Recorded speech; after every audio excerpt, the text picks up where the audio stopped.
AD 맑은 책 읽기 레이첼 나오미 레멘의 할아버지의 축복. 매주 금요일 저희 AD 대학생 센터에서는 할아버지의 축복을 읽어드리겠습니다. 6개의 장으로 이루어진 할아버지의 축복에 각각 7가지의 이야기가 담겨 있습니다. 매주 한 장의 7가지 이야기들을 나누어 드릴 수 있도록 하겠습니다.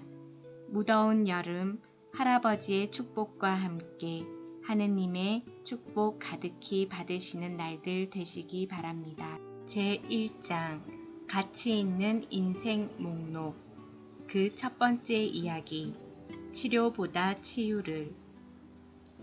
영적 체험에 관한 영역은 아주 보편적인 것이어서 인간의 여러 언어에는 그것을 나타내는 나름대로의 고유한 표현들이 있다. 아트만, 네쉬마, 루아흐, 라, 푸르샤, 신적인 불꽃 등이 그 예다. 철학자 세네카는 오렌다라고 했고, 그리스도교의 위대한 신비가 마이스터 에크하르트는 하느님의 씨앗이라고 표현했다. 우리는 일반적으로 영혼이라고 부른다. 영혼은 인간 삶의 기본 바탕이고 외적인 신체의 변화에도 변하지 않으며 우리의 체험을 통합하는 기초다. 우리가 경험하는 치유가 바로 영혼의 영역이다. 질병에 대한 치유를 신체에만 한정한 것은 최근의 일이다. 의술이 처음 시작되었던 고대의 의사나 주술사들은 질병을 병리학적인 개념보다 영혼의 개념으로 이해했다. 고대인들은 질병을 영혼의 상실로 여겼다. 그들은 질병을 삶의 방향이나 목적, 신비나 경외심을 잃어버린 상태로 이해했다. 치유는 몸의 회복만이 아니라 영혼의 회복과도 관련이 있다. 오랫동안 크론병을 앓은 환자로서 또한 암 환자들을 상담하는 의사로서 내가 알게 된 사실은 사람들은 병으로 인해서 영혼의 문제를 깊이 인식하게 된다는 것이다. 우리는 상실이나 질병, 위기를 겪을 때 영혼이 단순한 인간의 능력 이상의 어떤 것, 말하자면 위기에 대처하기 위해 꼭 필요한 요구라는 것을 알게 된다. 때때로 영혼의 영적 체험이 우리에게 아주 큰 힘이 된다. 영혼은 의미와 관계가 있다. 인생의 어떤 사건에서 의미를 찾고자 할 때 영혼을 발견한다.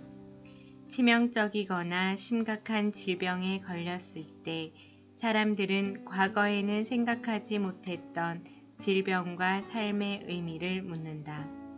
자신에게 일어난 일에 대해 진정한 의미를 물을 때 어둠 속에서도 빛이 보인다. 그 의미가 살고자 하는 의지를 북돋운다. 내가 의과대학에 다니던 1960년대 초에는 질병에 대한 의미를 묻는 것은 적절하지 못했다. 당시에는 질병에 걸린 것이 어떤 의미를 지녔다는 생각은 못했다. 질병의 고통스러운 체험이 우리가 누구인지를, 삶에서 정말 중요한 것이 무엇인지를 깨닫게 하는 계기가 된다는 것을 알지 못했다. 우리의 관심은 치료였지 치유는 아니었다. 따라서 우리는 과학과 과학적인 지식으로 어떻게 병을 치료할 것인지에 초점을 맞추었다. 그러나 우리를 진정으로 치유하는 것은 의미다. 그런 치유는 아주 개인적이다.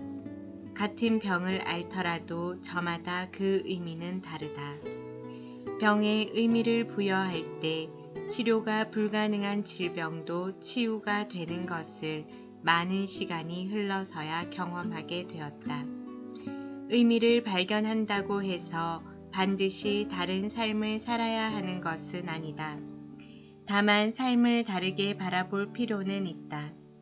이미 많은 사람들이 우리가 아는 것보다 훨씬 더 의미 있는 삶을 살았다.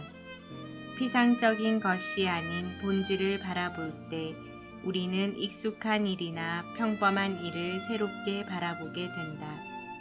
의미는 자신과 세상을 바라보는 시야를 바꾸어 놓는다. 자신을 희생자라고 생각했던 사람들이 자신이 바로 영웅이라는 것을 알고 놀라기도 한다. 병으로 인해 사람들은 자신을 알게 된다. 진정 자신이 누구인지를 알게 되고 자신에게 중요한 것이 무엇인지도 알게 된다. 의사인 나는 많은 사람들이 자신을 새롭게 발견하고 자신도 모르는 내면의 놀라운 힘과 용기를 발견하도록 도와주는 동반자가 되었다. 그들은 자신의 내면에 깊은 연민과 상상 이상의 큰 사랑의 능력이 있음을 알게 된다. 나는 사람들이 과거에 집착했던 가치를 버리고 새로운 삶을 선택하는 용기를 보았다. 대개 새로운 삶은 그들 안에 영혼을 생생하게 불어넣는 모습으로 나타난다. 45년 전 크론병에 걸렸을 때 나는 너무 화가 났고 의기소침했고 부끄럽기까지 했다. 그때에 이 병이 내게 어떤 도전을 하고 있는지, 그 도전이 내 영혼을 얼마나 강하게 만들지 전혀 알지 못했다. 오로지 치료에만 초점을 맞추었고 완치가 가능하지 않다는 사실에 좌절했다. 그때는 엉뚱한 것에만 관심을 두었다. 오랜 시간이 지나서야 내 삶에 무엇이 일어났는지, 그것이 내 인생을 어떻게 이끄는지 알게 되었다.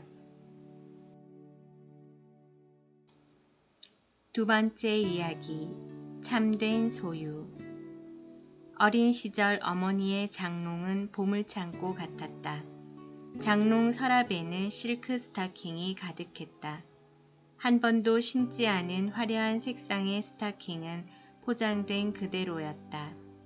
나는 의자에 올라서서 서랍 속 스타킹 수를 세어보고 화려한 색상에 감탄하면서 실크의 부드러운 감촉을 느껴보곤 했다. 한 번은 어머니께 왜 그 스타킹을 신지 않는지 여쭤보았다.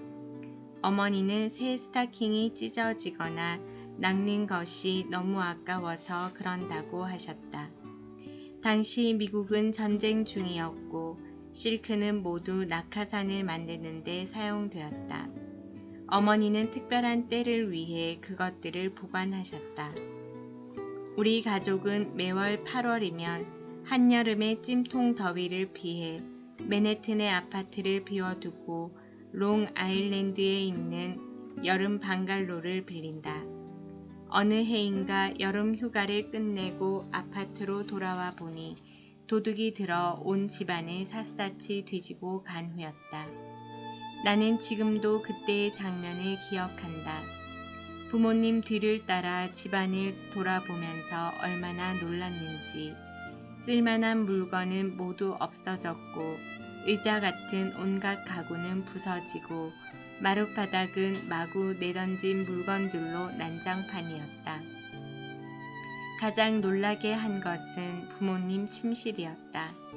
어머니의 장롱은 모두 열렸고 서랍은 몽땅 비었다. 스타킹이 들어있던 서랍도 횡하니 비어 있었다. 이 사건 덕분에 나는 최초로 상실에 대해 값진 교훈을 얻었다. 당시 나는 학교 선생님께 물건을 잘 간수하지 않는다고 자주 꾸중을 들었다. 하지만 어머니는 스타킹을 한 번도 신지 않고 보관하셨다. 나는 한동안 이 사건에 의문을 가졌다. 이 사건으로 우리 가족은 충격을 받았다. 아버지는 더 튼튼한 자물쇠를 사오셔서 문마다 몇 개씩 달았고 바깥 출입문에는 3중 자물쇠를 채웠다. 하지만 그것이 완벽한 해결책 같지는 않았다. 그 후 나는 내 물건은 아끼지 않고 사용했다. 이것이 바로 내가 얻은 교훈이다. 우리가 보관해야 하는 것은 추억뿐이라고 어느 나이 지긋한 환자는 말했다.